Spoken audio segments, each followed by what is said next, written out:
जब मैं जज बना तो हर साल मैं वेकेशन में बैठता था। तो जब 5-7 साल हर साल वेकेशन में बैठा तो प्रश्न उठा कि ये वेकेशन में क्यों बैठता है, तो हम वेकेशन में बैठना बंद कर दिए। तो जब सुप्रीम कोर्ट में आया तब भी मैं वेकेशन में बैठता था, हर साल बैठता था। हम क्या कर सकते हैं, जजेस क्या कर सकते हैं, वकील जन क्या कर सकते हैं? क्या हम कुछ दिन एक्स्ट्रा दे सकते हैं? क्या इस मैराथन में हम कुछ कंट्रीब्यूट कर सकते हैं? That was Chief Justice J.S. Keher reflecting on his career-long habit of sitting in court even during court vacations. This professional quirk would surface again in the summer of 2015, when he led arguably the most momentous vacation bench in recent history. For 31 days, Justice Keher, his colleagues, and the who's who of the bar assembled in courtroom number 4 of the Supreme Court for a case where judicial independence hung in the balance.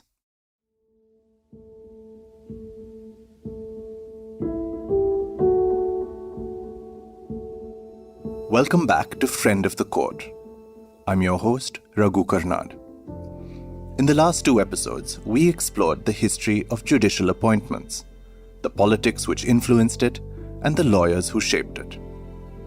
We ended that episode with the Congress-led UPA government's failed attempt to usher in the NJAC, or National Judicial Appointments Commission. In this final episode, we look at the BJP-led NDA government's push for the NJAC as soon as it came into power in 2014, and the legal battle that followed.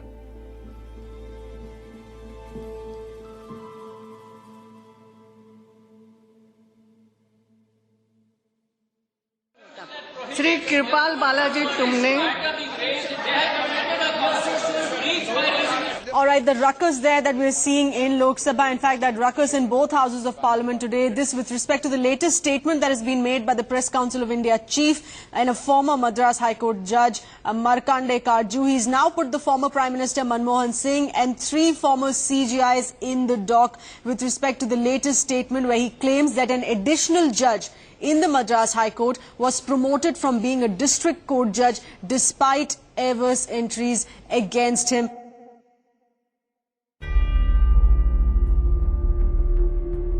The NDA had first attempted judicial reforms in the Vajpayee years. Now, with the buzz around the Karchu controversy and still riding high on popular approval, the full majority NDA government saw an opportunity. Law Minister Ravi Shankar Prasad quickly organized a meeting of former Chief Justices, senior jurists, and lawyers. At the meeting, the heavyweights seemed to agree on one thing: the collegium system needed to go. 2 weeks later, on August 11, 2014, in the inaugural session of the 16th Lok Sabha, the government introduced 2 bills. It faced criticism from some MPs for rushing the process. And later, Attorney General Mukul Rohatgi, the government's top law officer, said that even he was surprised and did not know this bombshell would happen. But the government was determined to usher in the reforms by introducing the 121st Constitution Amendment Bill and the NJAC Bill. Why did the reforms require 2 different bills? First, the government had to lay the groundwork for removing the legal basis for the collegium system. To do so, it proposed the Constitutional Amendment Bill to delete the much-debated phrase from Article 124, which says, "The Chief Justice of India shall always be consulted." Instead, the article would now say, appointments would be made as recommended by the National Judicial Appointments Commission. Then, the NJAC bill would build on this to design the specifics of the process. Ravi Shankar Prasad, who was the law minister in 2014, explained the composition of the NJAC in Parliament.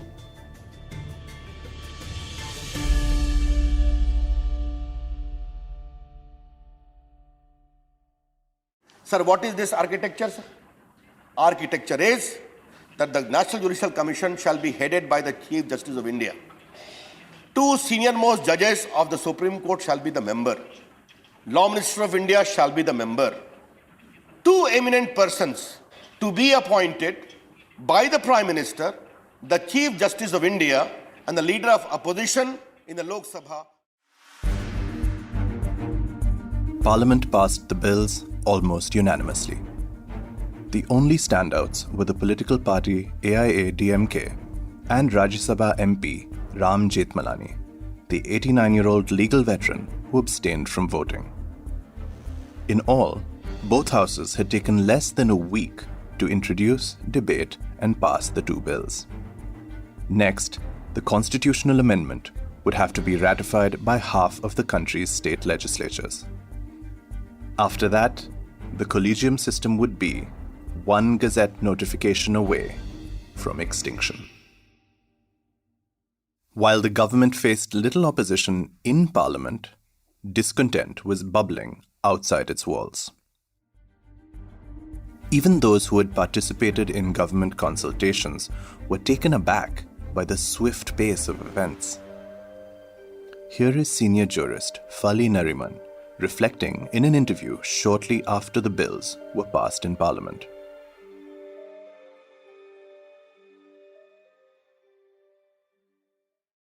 He did not indicate to any of us at the meeting that there was in the offing a constitution amendment bill as well as a judicial commission bill.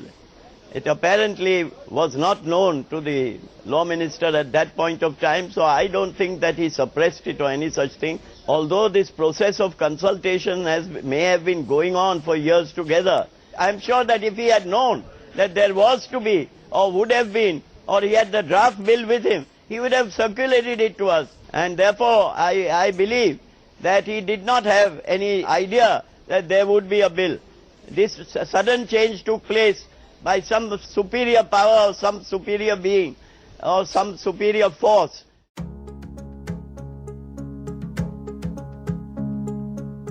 Within weeks, Fali Nariman arrived in the Supreme Court to challenge the NJAC. As he did in the second judge's case, which created the collegium system, Nariman was arguing for the Supreme Court Advocates on Record Association, or SCORA.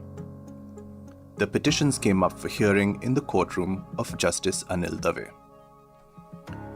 Nariman argued that the twin bills, which were not yet laws, would result in serious damage to the Constitution by threatening the independence of the judiciary. They therefore needed to be heard at an earlier stage when there was still scope for reversing them. After hearing both sides, Justice Dave dismissed the pleas. Round 1 had gone to the government.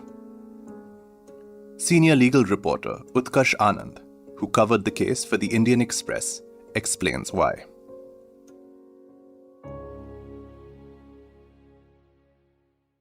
Mr. Mukul Rohatgi, the Attorney General of India, as he then was, he argued that the act is premature, the petitions are premature, you can't have these challenges before the court because the act is not in force. The court made it very clear that we are not entertaining these petitions at the juncture because the act is yet to be notified. All the petitioners, they were given the liberty to come back to the court after the notification of the act.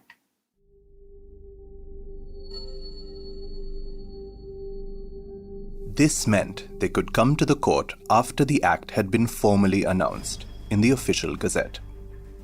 By December 2014, 16 states ratified the amendment bill, paving the way for the NJAC to attain constitutional status. The government celebrated the smooth passage of the bill as a triumph of the will of the people. By the end of December, the president gave his nod to both bills. Leading lawyers looked on, appalled by what they saw as an assault on the Constitution, and soon began gathering forces to mount a fresh challenge. In January, Nariman returned to court. By March, the Bar Association of India, represented by Anil Diwan, also filed a challenge. Soon, other petitions opposing the NJAC came up for hearing before a 3-judge bench in March 2015. Firmly in the other camp, however, was another group of lawyers. The Supreme Court Bar Association, a 12,000-member body, wanted to intervene in favor of the NJAC. In a story vividly headlined in the Times of India, and I quote, "Supreme Court bench struggles to keep advocates at bay on NJAC Act case." The paper reported that the bar was sharply divided on the issue. Advocates from Kashmir to Maharashtra pleaded with the bench to permit them to have their say in that first hearing in March 2015. Lawyer Matthews J. Nedumpara reportedly created a flutter in court when he argued on the issue of nepotism. At one point, he produced a detailed chart showing how all recent appointees under 45 were related to sitting or former judges. Utkarsh Anand tells us more on the early days of the NJAC hearings. And the court said that you don't need to multiply petitions. We'll give opportunity to all the senior advocates, all those who want to argue. We'll try and limit the argument. We'll give opportunity to everyone to argue the case. Mr. Nariman would open the argument to be supported by Mr. Diwan. They were there in the previous round also. They had the experience, they had the wherewithal. And as the chat in the Supreme Court corridors went around that time, the petitioners asked the court to form a constitution bench. A 5-judge bench was formed, headed by Justice Dave, but it ran into controversy even before its first hearing, on April 15th. 2 days earlier, the government had notified the Constitutional Amendment Act and the NJAC Act in the Gazette, meaning it had officially brought them into force. This meant that the NJAC itself, comprising the 3 senior-most Supreme Court judges, could soon be formed. The petitioners saw a potential conflict of interest brewing. As the 3rd most senior judge, Justice Dave would be an ex officio or automatic member of the NJAC. As an NJAC member, would it be proper for him then to sit on a bench deciding on the very constitutionality of the NJAC itself? Nariman approached the bench asking Justice Dave not to attend NJAC meetings while the matter was pending. जो amendment of the constitution article 124A की वो amendment भी unconstitutional है, जो basic features of the constitution है उसको affect करता है. इसलिए both the amendment of the constitution as well as the national judicial appointment commission act दोनों ही स्ट्रक डाउन किए जाने चाहिए. क्योंकि ये मामला 3 जजेस के आगे था, तो ऑनरेबल 3 जजेस ने ये डिसाइड किया है in accordance with the provision of the constitution, क्योंकि कॉन्स्टिट्यूशन की इंटरप्रिटेशन का मामला है, इसलिए this matter should go to the 5 जजेस बेंच. वो हमने भी आर्ग्यू किया था, तो 3 जजेस ने यही फैसला किया है कि ये मामला 5 जजेस ही सुनेंगे, तो अब ये मामला 5 जजेस के पास जाएगा. Justice Dave recused himself. The new bench was now headed by Justice J.S. Keher, the 4th most senior judge in the Supreme Court. This time, Nariman directly asked for the judge's recusal. Justice Keher, being the 4th most senior judge in the Supreme Court, was a part of the collegium. Nariman reasoned that Justice Keher had an interest in keeping the collegium system alive, which meant that he could be biased. Without offering an immediate explanation, the bench unanimously refused Nariman's request, and Justice Keher stayed on. With the bench set, arguments could commence. But before they began, the court had to clarify some administrative procedures. The legal basis of the collegium had been erased following the constitutional amendment, and the NJAC had not yet started functioning. So who would appoint judges in the interim? Attorney General Rohatgi promised that the NJAC would be constituted immediately to take care of these contingencies.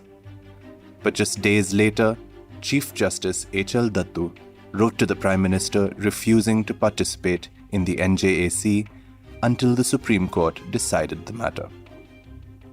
This effectively stalled the immediate formation of the appointments body. Before these logistics could be clarified, the proceedings moved into the month of May, when it was time for the court to break for its annual summer vacation. Bar Association of India President Prashant Kumar recalls the problem it presented. Chief Justice here said that, appointments are stopped, this case is to be heard, there has to be a decision. We are ready to give up our vacations. What about the lawyers? We immediately agreed, but on the other side, they knew that not making appointments is itself putting a pressure. But then when we pushed Mr. Nariman, Diwan and everybody said that we are ready to set out the vacations and assist the court, then other side also, because even otherwise sitting of a constitution bench all 5 days disturbs so many benches, and so the hearings take by fit and starts. Lawyers are busy in other courts, so lot of discontinuity takes place. So I think keeping the hearing during vacations was a very good decision. Despite the court breaking for vacation, courtroom number 4 was packed daily. Prashant Kumar told us he used to arrive an hour early to secure seats. To observers of the courtroom drama, there was both history and theatrics on full display. Utkarsh Anand was there too, filing stories for the next day's newspaper. He describes the scene.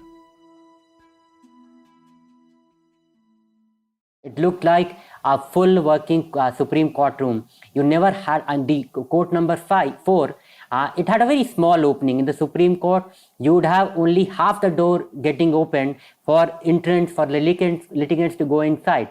But when this case used to, the arguments used to take place, they had to open both the doors to make sure that people can go inside, the lawyers can go inside. Then you had all the journalists appearing, hearing these arguments. So it was very difficult to make your way through. And people like senior advocates like Mr. Nariman, Mr. Diwan or Mr. K.K. Venugopal, they would often need help of the associates, their juniors. Juniors they will walk in first, they will make way for the senior advocates to get in. And there were times when the court will keep looking for, where is Mr. Nariman? Mr. Nariman is perhaps stuck at the door. He is still finding his way in. Mr. Diwan is not there because there is so much of rush inside the court.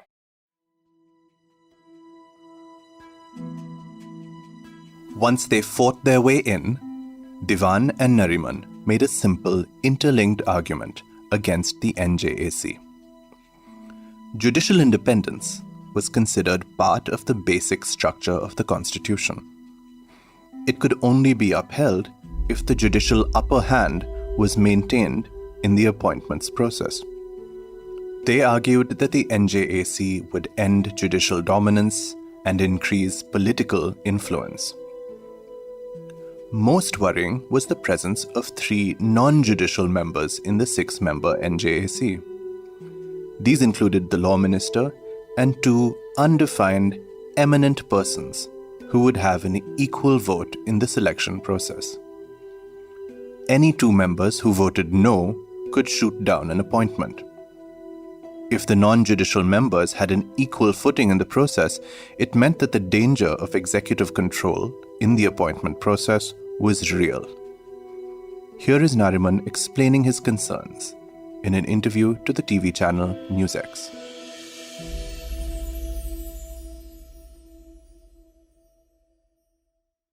Outvoting, where the possibility and the grave probability of judges being outvoted is there, because the number of the commission is 6, not an odd number but an even number, and each has 1 vote. So the Chief Justice is now become, as a matter of fact, no longer the Chief Justice of India, but the Chief Justice only of the Supreme Court. And that is what, to my mind, is a matter of great despair and despondency.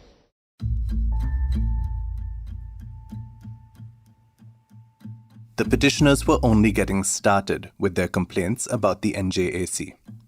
Next, they turned their attention to the ill-defined eminent persons. Who would they be?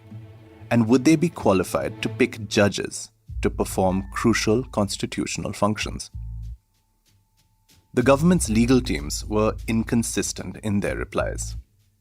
The Attorney General, Mukul Rohatgi, arguing on behalf of the central government, informed the court that these individuals would be chosen from outside the legal fraternity. But Maharashtra's counsel senior advocate T.R.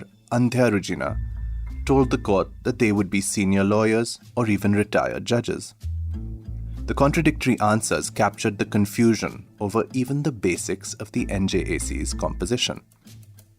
Senior advocate Santosh Paul, who argued alongside Diwan, tells us of the bizarre discussions that ensued when the judges raised some questions.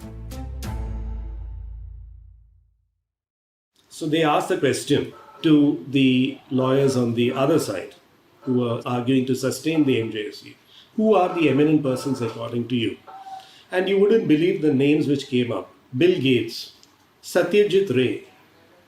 Now, Satyajit Ray was no more at that point of time, and he certainly would not spend time on judicial appointments, one. Bill Gates was certainly not the candidate, given the vast amount of litigation which his company has in the courts in various parts of the world. So the hollowness of that argument became threadbare. But the petitioners contested the NJAC most intensely on one single principle that it threatened to destroy. They argued that the new scheme violated the basic structure of the Constitution because it threatened the independence of the judiciary. Anindita Pujari, who was a member of the Bar Association of India, one of the petitioners in the case, explains the argument.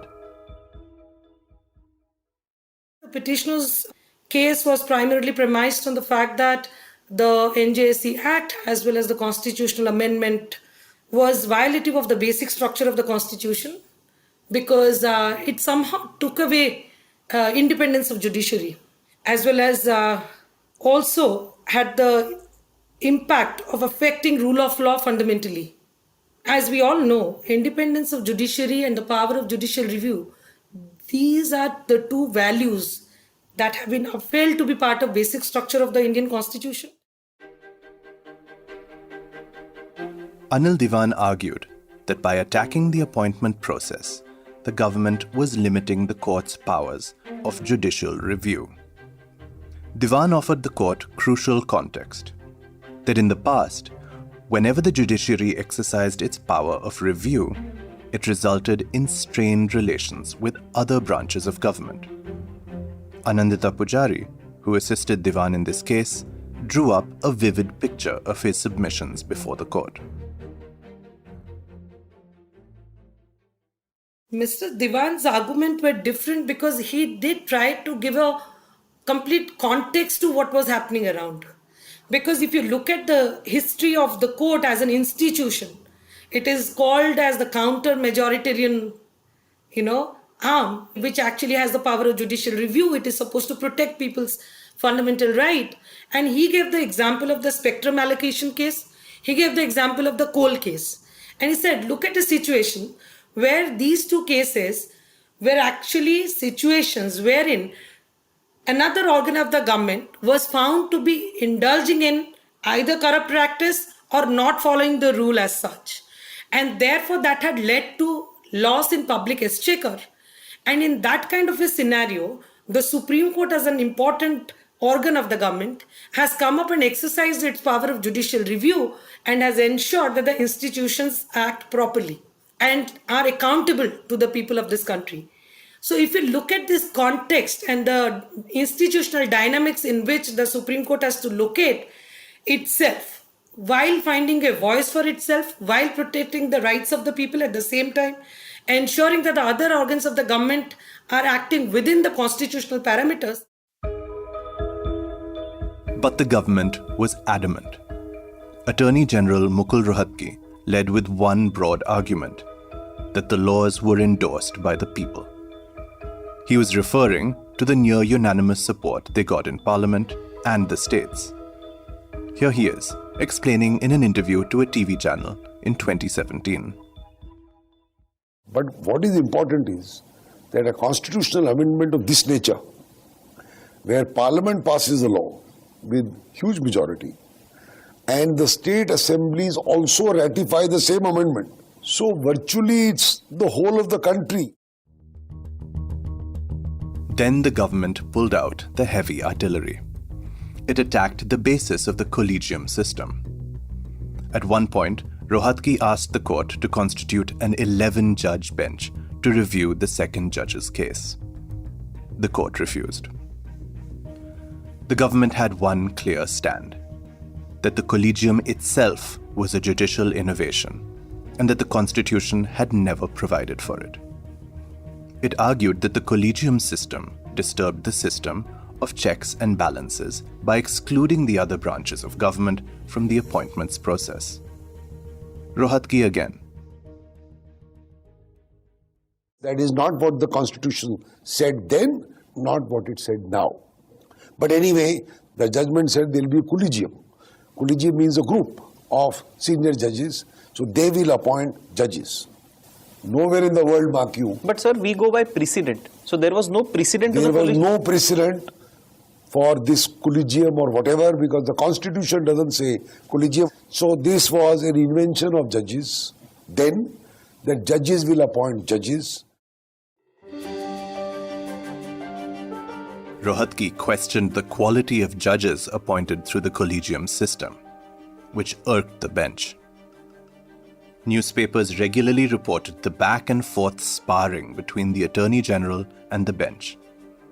Legal reporter Utkarsh Anand recalls that there were also a slew of veiled remarks, especially from the Attorney General. He started giving examples of the judges. He went a little bit personal also when he said it, when he talked about a few judges who would retire without giving even 100 rulings in their lifetime. Then he would talk about a lady judge who would come very late in the courtroom. Now, he would not name them in the courts, but the judges on the bench, the lawyers who were hearing these arguments, I mean, the journalists, we would know that who he was referring to. All these references were very apparent, very, very well known.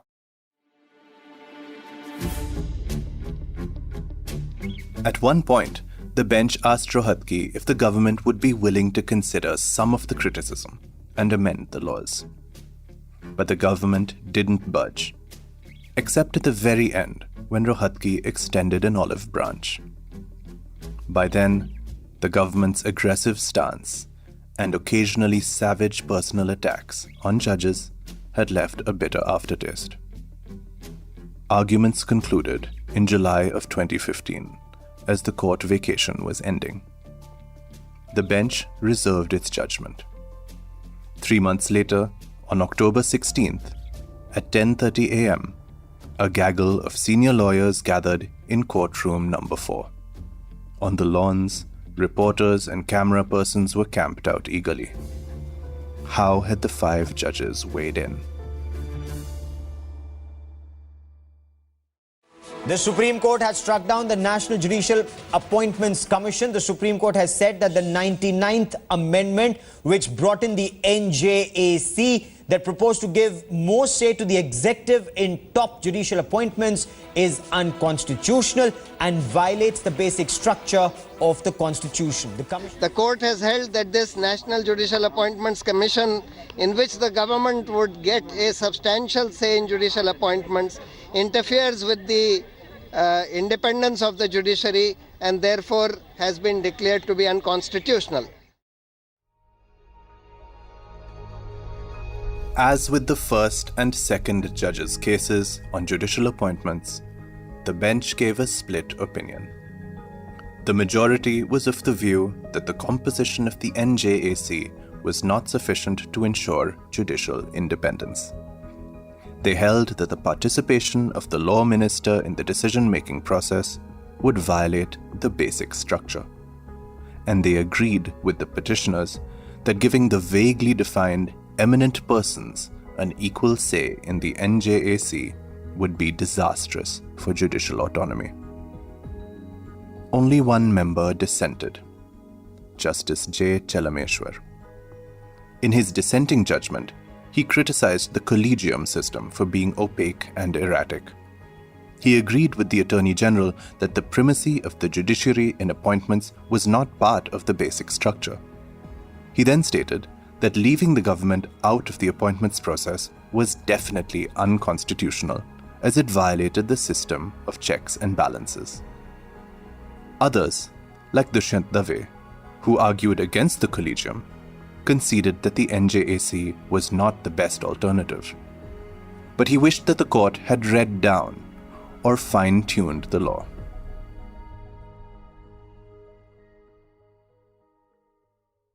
I think instead of striking down the provisions relating to NJAC, Supreme Court should have been wise enough to, control the constitution of NJAC. The three members who were to be appointed, independent members, they could have said that they will not be selected by a collegium of Prime Minister, Leader of Opposition and the Chief Justice, but they will be constituted by three senior-most judges of the Supreme Court or something like that, in consultation with the Prime Minister and Leader of Opposition. I mean, you can't bring politics into appointment of judges. It was a direct attempt to do so. To that extent, NJAC certainly had I would say, a weak mechanism. But it could have been tweaked by judges instead of striking it down. The decision was hailed as a victory for judicial independence. The government was initially taken aback by the verdict. Then 2 days later, Finance Minister Arun Jaitley took to Facebook to voice his opinion on the move. Coming down heavily on the apex court's verdict, Jaitley said Indian democracy cannot be a tyranny of the unelected, and it would be in danger if the elected are undermined. Comparing the judgment to a 9 p.m. television debate, Jaitley contended that politician bashing is the key behind striking down of the National Judicial Appointment Commission.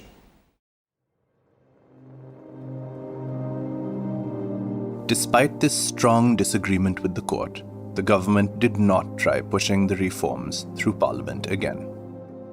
Utkarsh Anand ventured a guess as to why they held back.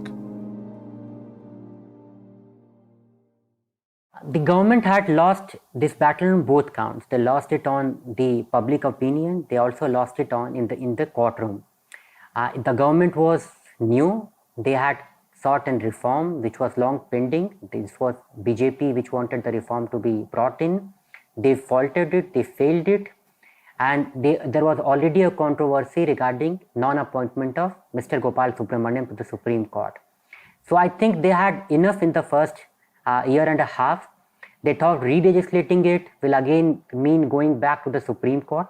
Justice Kher had to become the Chief Justice of India. So the judge which was leading the bench when the NJAC got quashed, going back to the Supreme Court when the same judge is the Chief Justice of India, would have perhaps made no sense either in politics or in law to revive the NJAC to come out with a new form of the same law and go back to the Supreme Court. Perhaps it was a strategy, a political one as well as a legal one, not to revive it again. The NJAC had one major, unexpected outcome. It prompted the judiciary to seriously look inwards. After years of ignoring warnings from eminent jurists, the court finally agreed to consider reforms to the collegium system. Anil Diwan reflects in an interview to Rajya Sabha TV in 2016. The dissatisfaction with the collegium system is because it is secretive. People must know, and the lawyers must know, what are the eligibility criteria for selection of High Court judges, what are the criteria for shortlisting these judges, and secondly, the application giving your curriculum vitae must consider and must contain your relationships with powerful individuals, both in the judiciary like judges, retired judges, serving ministers or political leaders. Within weeks of the judgment, the courts listed the case for hearing again. They also invited suggestions from all quarters for improving the collegium system. The court was hit by a tsunami of responses, around 1,500 suggestions running into nearly 11,000 pages. The Supreme Court used these to formulate 4 broad guidelines. These included publicly declaring the criteria for appointments, as well as a dedicated secretariat for managing processes related to appointments, and a mechanism to deal with complaints. In December of 2015, the court directed the central government to consult the Chief Justice to finalize a memorandum of procedure, or a set of rules to govern the appointment process based on the guidelines. But that was only the beginning of a new saga.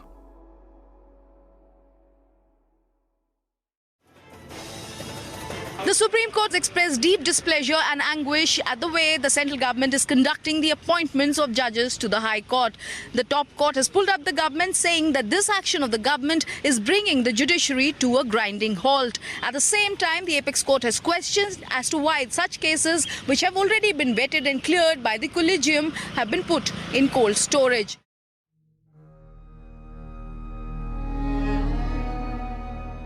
That was a Times Now report from August 2016, a year after the NJAC was struck down.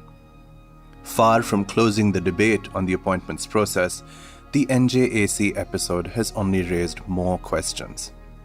In September of 2016, Justice Chalameshwar, the dissenting judge in the NJAC ruling, who later became part of the collegium, withdrew from its meetings for 8 months. He said he would not attend unless the names being discussed were put on record. In 2019, citing the continuing defects in the collegium, Justice Kurian Joseph publicly regretted striking down the NJAC. 9 Supreme Court vacancies remained unfilled for nearly 2 years, between 2019 and 2021, because the collegium was unable to arrive at a consensus. And the new memorandum of procedure to govern judicial appointments is far from being finalized. On paper, judges continue to have the primary say in appointments. But in reality, the government has been able to stall and delay approvals. In the years since 2015, with or without an NJAC, in the public mind, some appointees have been seen as uncomfortably close to the executive. Has the government been able to take advantage of the secrecy that the collegium breeds to control the appointment process? Has it managed a victory despite losing the NJAC case? Lawyer and historian Abhinav Chandrachud gives us a concise summary of the current status of appointments and the judgment's broader legacy. I think that the political executive has been begrudgingly appointing judges after the NJAC case. I kind of feel that the sense one gets is that the government is somewhat sulking after this judgment has been delivered. It's dragging its feet when recommendations are made for appointment to the High Courts and to the Supreme Court. And well, there are instances, for example, where one wonders that is the political executive getting its way.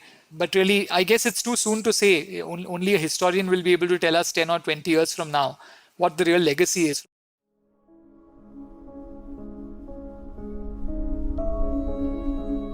Constitutional questions tend to have long arcs. The NJAC is only the latest chapter in a long saga over judicial appointments in India. The friction started when the court gave itself unparalleled power in the basic structure case. The Indira Gandhi government responded by trying to control the judiciary by controlling appointments. Again, the court struck back by creating the collegium system. For more than 2 decades, it seemed that the question of who appoints judges had been settled, until a new majority government came up with ideas to overhaul the system and plunged the 2 branches into a new phase of tension. The legacy of the NJAC is still unclear, But one thing is certain. The last word on judicial appointments is yet to come.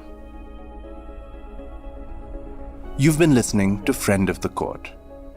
Join us for our last and final episode where we introduce you to the late Anil Diwan as we get to know him and his impact on the legal profession and public law. Until then, I'm your host, Raghu Karnad.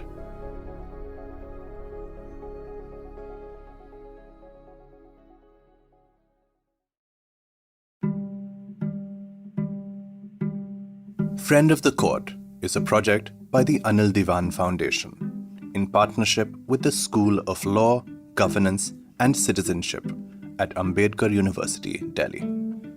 Thank you to the guests on this episode: Abhinav Chandrachud, Anindita Pujari, Dushyant Dave, Prashant Kumar, Santosh Paul and Utkarsh Anand.